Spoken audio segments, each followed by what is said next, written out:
Hi ಸ್ನೇಹಿತರೆ, welcome to K national academy. Good evening all my dear friends.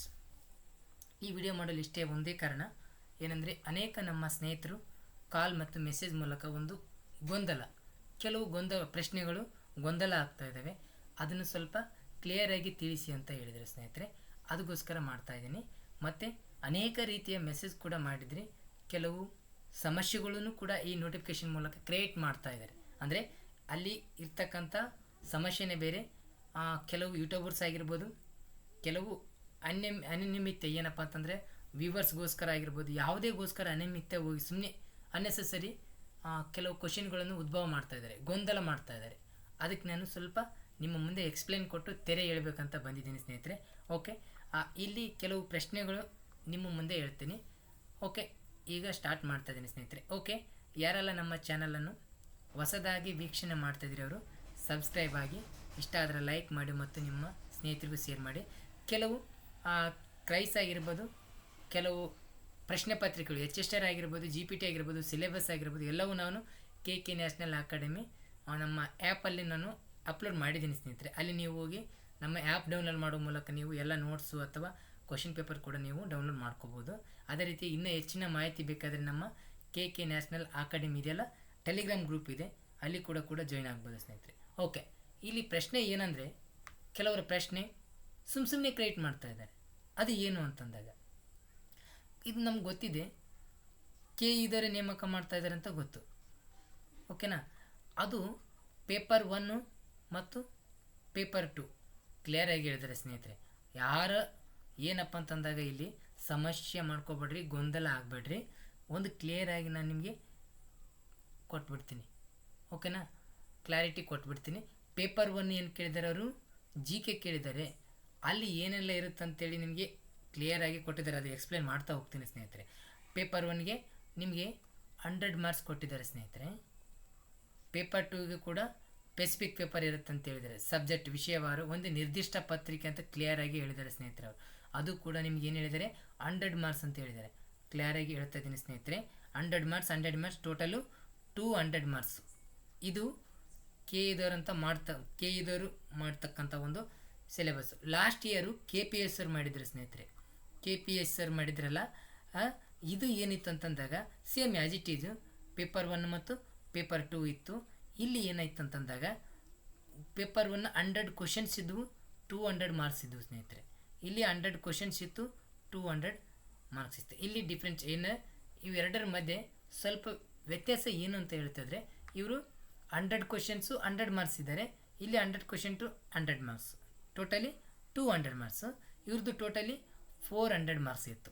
ಒಂದು doubt clear ಆಯ್ತು ಸ್ನೇಹಿತರೆ. ಏನಂದರೆ ಇಲ್ಲಿ ಪೇಪರ್ 1 ಪೇಪರ್ 2 ಎರಡು ಇರುತ್ತೆ. ಎಷ್ಟು ಪ್ರಶ್ನೆಗಳ ಸಂಖ್ಯೆ 100 ಇದೆ, ಪ್ರಶ್ನೆಗಳ ಸಂಖ್ಯೆ 100 ಇದೆ, ಟೋಟಲು 200 ಮಾರ್ಕ್ಸ್. ಇಲ್ಲಿ ಪ್ರಶ್ನೆಗಳ ಸಂಖ್ಯೆ 100 ಇತ್ತು, ಇಲ್ಲಿ 100 ಇತ್ತು, ಇಲ್ಲಿ 400 ಮಾರ್ಕ್ಸ್ ಇತ್ತು ಸ್ನೇಹಿತರೆ. ಇಲ್ಲಿ ಇನ್ನೊಂದೇನು ಉದ್ಭವ ಮಾಡ್ತಿದ್ದಾರೆ ಕೆಲವರು ಅಂತಂದಾಗ, ಸೊ ಇಲ್ಲಿ ಸಿಂಪಲ್ಲಾಗಿ ಅವರು ಕ್ಲಿಯರಾಗಿ ಹೇಳಿದ್ದಾರೆ, OMR ಸೀಟ್ ಇರುತ್ತೆ, OMR ಇರುತ್ತೆ.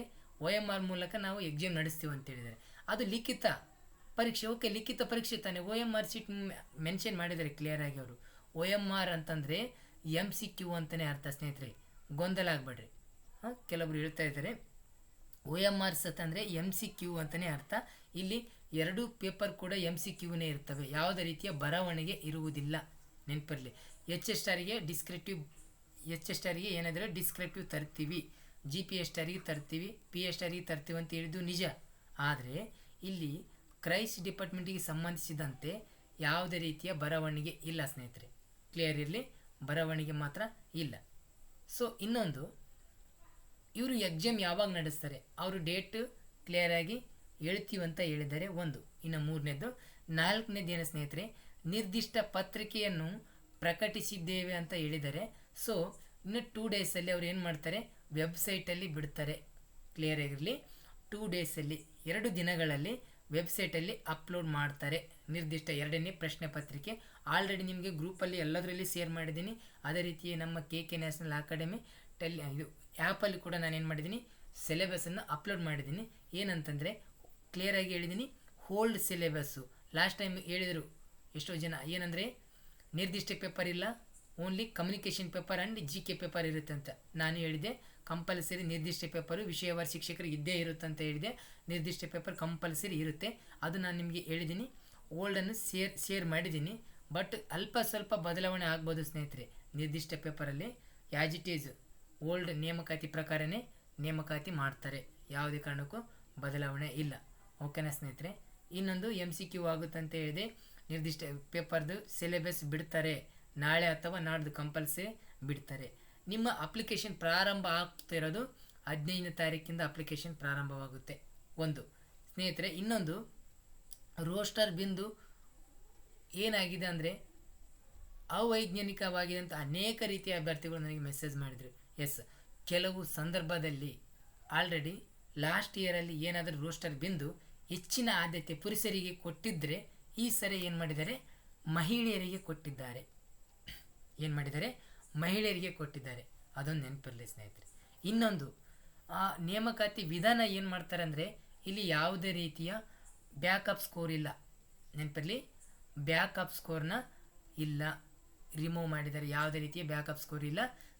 ಇನ್ನೊಂದು ವೆರಿ ಇಂಪಾರ್ಟೆಂಟು, ಇಲ್ಲಿ ಏನು ಕ್ಲಿಯರಾಗಿ ಹೇಳಿದ್ದಾರೆ ಸ್ನೇಹಿತರೆ ಅವರು, ಏನಂದರೆ ಶೇಕಡ 35% ತೆಗಿಬೇಕಂತ ಹೇಳಿದ್ದಾರೆ. ನೋಡಿ ಎಷ್ಟು ದಡ್ಡ್ರಂದರೆ ನಮ್ಮ ಕೆಲವು ಅಭ್ಯರ್ಥಿಗಳು. ಸಾರಿ, ಇಲ್ಲಿ ಹೆಂಗಾಗಿದೆ ಅಂದರೆ 2 ಪೇಪರ್ ಸೇರಿ 35 ಅಲ್ಲ ಸ್ನೇಹಿತರೆ, ಇಲ್ಲಿ ಶೇಕಡ 35 ಅಂತಂದರೆ ಇಲ್ಲಿ ನೋಡಿ 100 ಕೊಟ್ಟಿದ್ದಾರೆ, 100ಕ್ಕೆ 35 ತೆಗಿಬೇಕು. 200ಕ್ಕೆ ಕಡ್ಡಾಯವಾಗಿ 70 ಮಾರ್ಕ್ಸ್ ತೆಗಿಬೇಕಂತ ಅರ್ಥ ಸ್ನೇಹಿತರೆ. ಇಲ್ಲಿ ಅರ್ಥ ಮಾಡ್ಕೊಳ್ರಿ. ಏನಂದರೆ ಶೇಕಡ 35 ಅಂದರೆ ಇಲ್ಲೇ ನಮಗೆ ಕ್ಲಿಯರಿಟಿ ಸಿಗುತ್ತೆ. ಸುಮ್ಮನೆ ಗೊಂದಲ ಮಾಡ್ಕೊಳ್ತಾ ಇದ್ದಾರೆ, ಕೆಲವರು ಹೇಳ್ತಾ ಇದ್ದಾರೆ ಗೊಂದಲ. ಆದರೆ ಇದರಲ್ಲಿ ಏನಿದೆ ರೀ, ಶೇಕಡ 35 ಅಂತಂದರೆ 100ಕ್ಕೆ 35, 200 ಹೇಳಿದಾರಲ್ಲ ಕ್ಲಿಯರಾಗಿ ಅವರು. ಇದು 100, ಇದು 100, 200 ಹೇಳಿದ್ದಾರೆ. 200ಗೆ ಎಷ್ಟಾಗುತ್ತೆ ರೀ, ಟೋಟಲ್ 70% ನೀವೇನು ಮಾಡಿದ್ರಿ, ಕಂಪಲ್ಸರಿ 70 ಮಾರ್ಕ್ಸ್ ತೆಗಿಬೇಕು. 70 ಮಾರ್ಕ್ಸ್ 2 ಪೇಪರ್ ಸೇರಿ 70 ಮಾರ್ಕ್ಸ್ ತೆಗಿಬೇಕು. ಒಂದು ವೇಳೆ 2 ಪೇಪರ್ ಸೇರಿ 70 ಮಾರ್ಕ್ಸ್ ತೆಗಿದೇನೆ, ಕೇವಲ ನಾನು 68, 69 ತೆಗಿದ್ದೇನೆ ಅಂತಂದರೆ ವೇಸ್ಟ್ ಆಗುತ್ತೆ. ಅಂದರೆ ಮುಂದಿನ ಪ್ರಕ್ರಿಯೆಯಲ್ಲಿ ಕೈ ಬಿಡಲಾಗುತ್ತೆ ಅಂತ ಹೇಳಿದ್ದಾರೆ ಕ್ಲಿಯರಾಗಿ. ಅರ್ಥ ಆಗ್ತಾ ಇದೆ ಸ್ನೇಹಿತರೆ.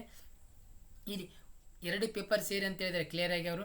ನೀನು ಒಂದು ಪೇಪರ್ 90 ಮಾಡು, ಒಂದು ಪೇಪರು ನೀನು 20 ಮಾಡಿರಿ, ನಿನ್ನ ಯಾರು ಕೇಳ್ತಾರೆ. 2 ಪೇಪರ್ ಸೇರಿ ಶೇಕಡ ಹೇಳಿದ್ದಾರೆ ಅವರು, ಶೇಕಡ 35% ಮಾಡ್ಬೇಕಂತ ಹೇಳಿದ್ದಾರೆ.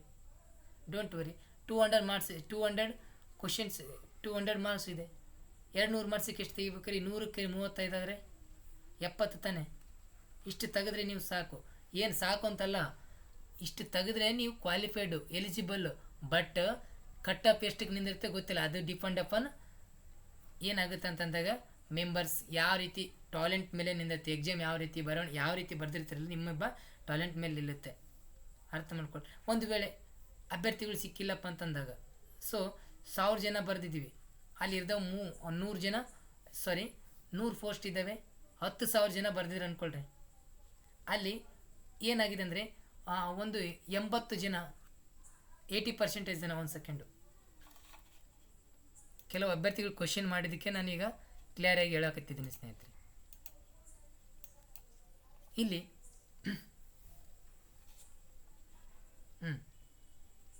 ಹೇಳ್ತಾ ಇದ್ದೀನಿ ನೋಡಿ. ಇಲ್ಲಿ ಒಂದು 100 ಪೋಸ್ಟ್ ಇದಾವೆ ಅಂದ್ಕೊಳ್ರಿ. 10,000 ಜನ ಏನು ಮಾಡಿದ್ದಾರೆ, ಎಕ್ಸಾಮ್ ಬರೆದಿದ್ದಾರೆ. ಅದರಲ್ಲಿ ಕೇವಲ 80 ಜನ ಏನು ಮಾಡಿದ್ದಾರೆ ಅಂದರೆ 70 ಮೇಲೆ ತೊಗೊಂಡಿದ್ದಾರೆ. 70 ತೊಗೊಂಡಿದ್ದಾರೆ ಅನ್ಕೋ, 70 ಮೇಲೆ ತೊಗೊಂಡಿದ್ದಾರೆ ಅನ್ಕೆ. ಇನ್ನು ಏನು 70 ಪೋಸ್ಟ್ ಫಿಲ್ ಆಗ್ತವೆ, ಇನ್ನು 20 ಪೋಸ್ಟ್ ಉಳಿತವೆ. ಯಾಕಂತಂದಾಗ ಇನ್ನೊಬ್ಬ ವ್ಯಕ್ತಿ ಏನು ಮಾಡಿ ಇನ್ನೂ 69 ತೊಗೊಂಡಿದ್ದಾನೆ ಸರ್, ಇನ್ನೂ ಪೋಸ್ಟ್ ಉಳಿದಿದ್ದಾವೆ, ಇನ್ನೂ 20 ಪೋಸ್ಟ್ ಉಳಿದಿದ್ದಾವೆ, ನನ್ನ ಕನ್ಸಿಡರ್ ಮಾಡಿ ಅಂತಾನೆ ಬರಂಗಿಲ್ಲ. ಯಾಕಂತಂದಾಗ ಅವ್ರು ಹೇಳಿದ್ದಾರೆ 35% ಕಂಪಲ್ಸರಿ ಬೇಕಂತ ಹೇಳಿದ್ದಾರೆ. ಹೌದು ತಾನೆ. ಇಲ್ಲಿ ಇಷ್ಟೇ 35% ಏನಾದರೂ ತೆಗೆದಿದ್ರೆ ಟೋಟಲ್ 70 ಮಾರ್ಕ್ಸ್ ತೆಗೆದಿದ್ರೆ ಅವನು ಕ್ವಾಲಿಫೈಡ್ ಆಗ್ತಾನೆ ಇನ್ನು 20 ಪೋಸ್ಟಿಗೆ, ಇಲ್ಲಾಂದರೆ ಆಗಲ್ಲವ. ಅದನ್ನು ಅರ್ಥ ಮಾಡ್ಕೊಳ್ಳಿ ಸ್ನೇಹಿತರೆ. ಕೆಲವು ಈಗಿದೆ ನೋಡಿರಿ, ಎಷ್ಟು ಜನ ಬೇಕೋ ಅಷ್ಟು ಕ್ವಾಲಿಫೈಡ್, ಅಷ್ಟು ಕಟ್ ಆಫ್ ನಿಂದಿರುತ್ತೆ. ಸೊ ಕ್ಲಿಯರಾಗಿ ಹೇಳ್ತಾ ಇದ್ದೀನಿ, ಒಂದು ಸೆಕೆಂಡ್ ನಿಮಗೆ ಇನ್ನೂ ಕ್ಲಿಯರಾಗಿ ಬಿಡಿಸಿ ಹೇಳ್ತೀನಿ ನೋಡಿ. ಇಲ್ಲಿ ಇನ್ನೊಂದು ಪ್ರಶ್ನೆ ನಿಮಗೆ ಉದ್ಭವ ಆಗ್ತಾ ಇದೆ. ಒಂದು ವೇಳೆ ಕನ್ನಡ ಭಾಷೆ ಶಿಕ್ಷಕರಿದೆ, ನಿನ್ನೆ ತಾನೇ ಕ್ಲಿಯರಾಗಿ ಹೇಳಿದ್ದೀನಿ, ನೋಡಿ ಇಲ್ಲಿ. ಈಗ ಒಂದು ವೇಳೆ ಇದೊಂದು ಸಮಸ್ಯೆ ಏನಂದರೆ ಇಲ್ಲಂತ ಕೆಲವ್ರು ಜನ ಡಿಗ್ರಿ ಮುಗಿಸಿಲ್ರಿ ಏನು ಮಾಡ್ತಾ ಇದ್ದಾರೆ ಅಂದರೆ, ನಾವು ಡೈರೆಕ್ಟು MA ಮಾಡಿಬಿಟ್ಟಿದ್ದೀವಿ, ಮಾಡಿರಿ, ಬಟ್ ಲ್ಯಾಂಗ್ವೇಜ್ ಟೀಚರ್ಸಿಗೆ ಅಷ್ಟೇ ಹೇಳಿದ್ದಾರೆ ಅವರು.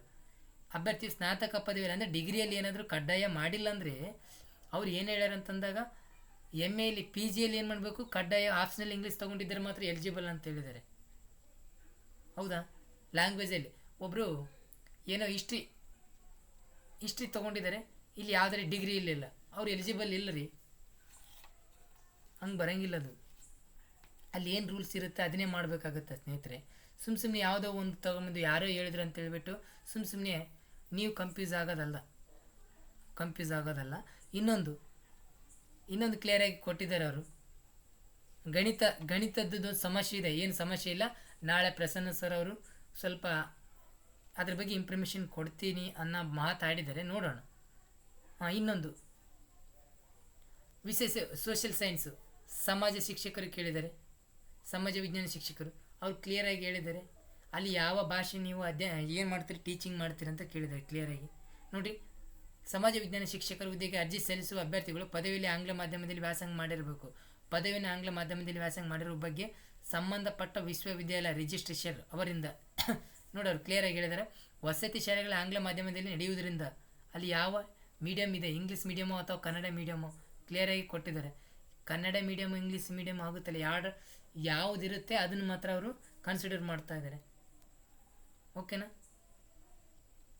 ಹಾಗಾಗಿ ಅವ್ರು ಏನು ಮಾಡಿದ್ದಾರೆ, ರಿಜಿಸ್ಟ್ರ್ ಅವರಿಂದ ಏನು ಮಾಡಿದ್ದಾರೆ, ಕ್ಲಿಯರಾಗಿ ನೀವು ಯೂನಿವರ್ಸಿಟಿ ಕಡೆಯಿಂದ ಲೆಟ್ರ್ ಬೇಕಂತ ಹೇಳಿದೆ. ನೋಡಿ ನೆನಪಿರಲಿ ಸ್ನೇಹಿತರೆ, ಕಾಲೇಜ್ ಕಡೆಯಿಂದ ಏನಾದರೂ ಪ್ರಿನ್ಸಿಪಾಲರ್ ಅವರಿಂದ ಏನಾದರೂ ಲೆಟ್ರ್ ನೀವು ತೊಗೊಳ್ಳಿ, ಏನು ಸಮಸ್ಯೆ ಇಲ್ಲ. ತೊಗೊಂಡಿದ್ರೆ ಅದೇನಾದರೂ ಫೇಕ್ ಅಂತ ಗೊತ್ತಾಯಿತು ಅಂದರೆ ಪ್ರಿನ್ಸಿಪಲ್ಲರು ಹೋಗ್ತಾರೆ ಮನೆಗೆ, ನೀವು ಕೂಡ ಮನೆಗೆ ಹೋಗ್ತೀರಿ. ನೆನಪಿರಲಿ, ಈಗ ಆಯ್ತಲ್ಲ KPSC ಕಾರ್ಯದರ್ಶಿ ಅವರು, ಆ ರೀತಿ ಆಗುತ್ತೆ.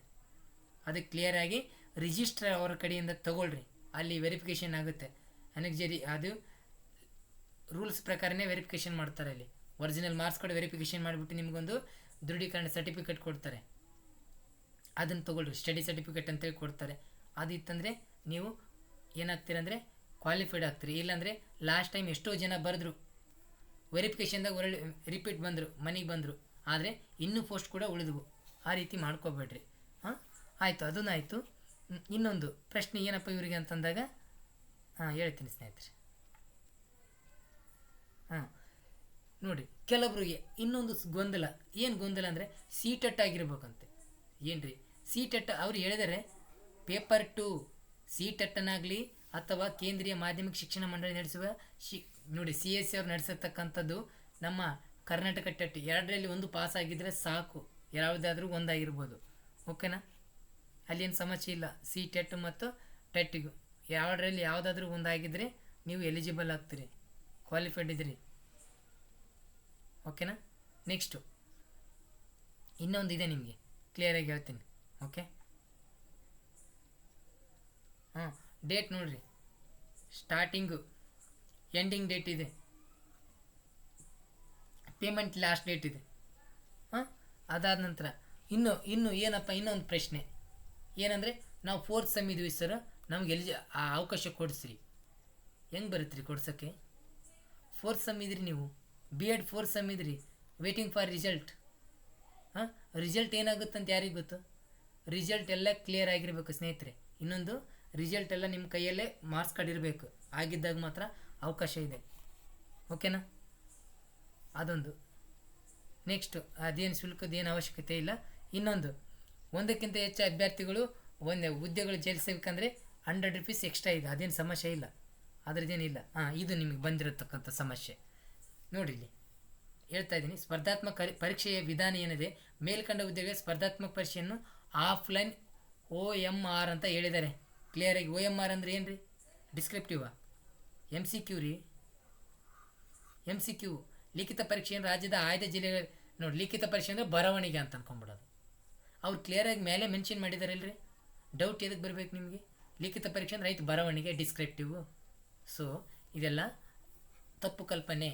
ಅವರು ಕ್ಲಿಯರಾಗಿ ಹೇಳಿದರೆ OMR ಅಂದರೆ 2 ಪೇಪರ್ನು ಕೂಡ MCQ ಅಲ್ಲಿ ಇರುತ್ತೆ, ತಲೆ ಕೆಡಿಸ್ಕೊಳ್ಬೇಡ್ರಿ.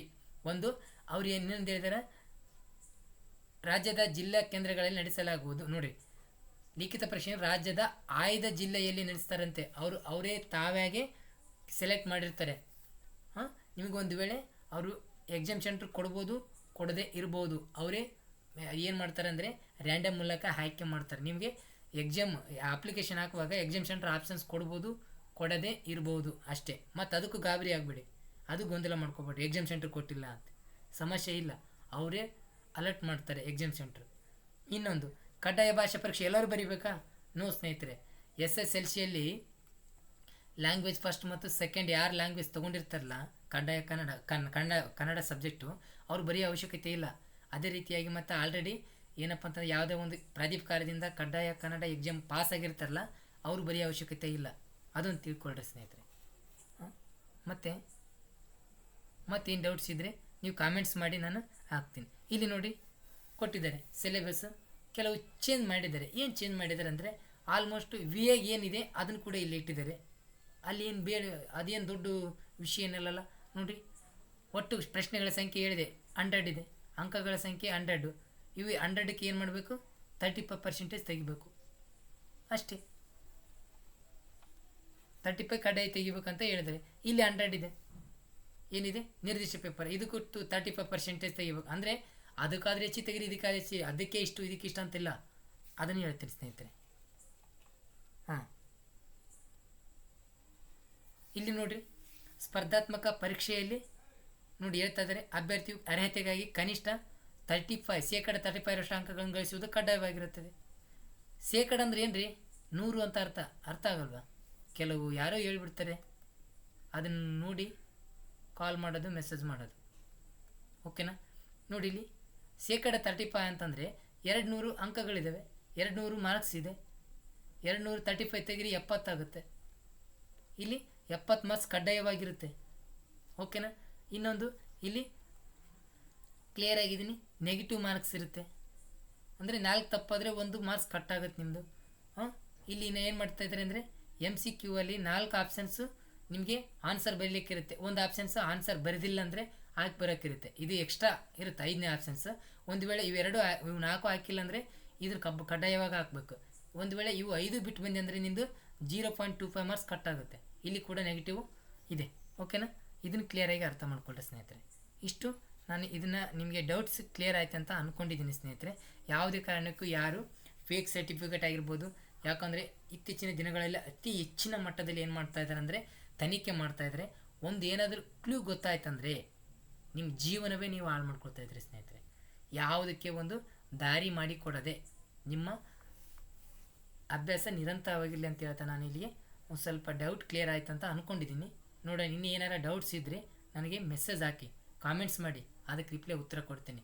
ನೋಡಿರಿ, ಒಂದು ವೇಳೆ ಈ ನಂಬರಿಗೆ ಕಾಲ್ ಮಾಡಿಬಿಡಿ, ಮೆಸೇಜ್ ಹಾಕಿ. ಓಕೆನಾ? 9008080979 ಇದಕ್ಕೆ ಮೆಸೇಜ್ ಹಾಕಿ ಅಷ್ಟೇ. ಓಕೆನಾ ಸ್ನೇಹಿತರೆ? ಓಕೆ, ಮತ್ತೊಮ್ಮೆ ನಮ್ಮ ಚಾನಲ್ನ ಯಾರು ಹೊಸದಾಗಿ ವೀಕ್ಷಣೆ ಮಾಡಿದಾರಲ್ಲ, ಸಬ್ಸ್ಕ್ರೈಬ್ ಆಗಿ, ಅದೇ ರೀತಿಯಾಗಿ ನಿಮ್ಮ ಸ್ನೇಹಿತರಿಗೂ ಕೂಡ ಶೇರ್ ಮಾಡಿ ಅಂತ ಹೇಳ್ತಾ ಈ ಸೆಷನ್ ನಾನು ಮುಗಿಸ್ತಾ ಇದ್ದೀನಿ. ಡೌಟ್ ಕ್ಲಿಯರ್ ಆಯ್ತು ಅಂತ ಅಂದ್ಕೊಂಡಿದ್ದೀನಿ, ಭಾವಿಸಿದ್ದೀನಿ. ಬಟ್ ಇನ್ನೂ ಏನಾರ ಡೌಟ್ಸ್ ಇದ್ದರೆ ಮೆಸೇಜ್ ಹಾಕಿ. ಓಕೆ ಸ್ನೇಹಿತರೆ.